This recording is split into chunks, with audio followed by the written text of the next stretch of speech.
The book of Philippians chapter number 2. I like what it says in verse 9. It says, and God has highly exalted him, and he has given him a name. Not just a name, but a name above.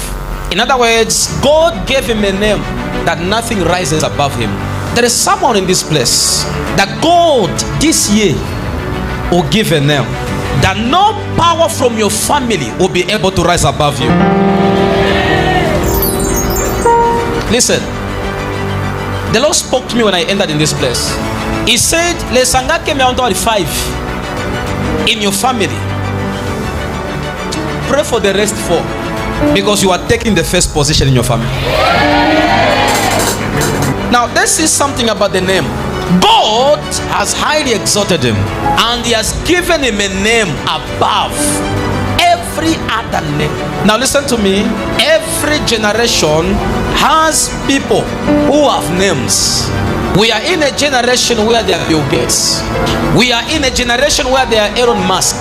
These are big names. But in a generation like that, still God, in the era like this, still God has decided to give someone in this church a name.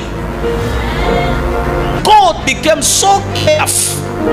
In fact, he became more particular about the name that was giving his son on earth. If you are a parent, be very particular and be very careful when selecting a name you give to your children. Number 1, a name is a symbol of ordination. Acts chapter number 10 and verse 38, how God anointed Jesus of Nazareth. So your name is an ordination on earth. So God became so careful that the name he gave Jesus was a symbol of ordination. Number 2, the name that you have represents an assignment on earth, what you have come to fulfill. When you look at your name, does it look like what you were born to fulfill? When you look at your life, having that name, are you living a life fulfilling what you were born for? Have you ever asked yourself a question whether you are living in your purpose? There are some of us have been to school, we've got qualifications, but when we discovered purpose attached to my name, we let go of everything. We let go of everything. Jesus looked at Simon Peter, and upon this rock I shall build my church. And Simon Peter said, from today I will follow you, because now I know that I'm not just a name, I'm a rock.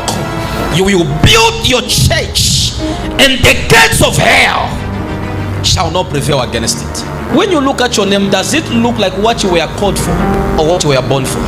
One person asked Michael Jackson, a blessed memory, he said, Michael Jackson,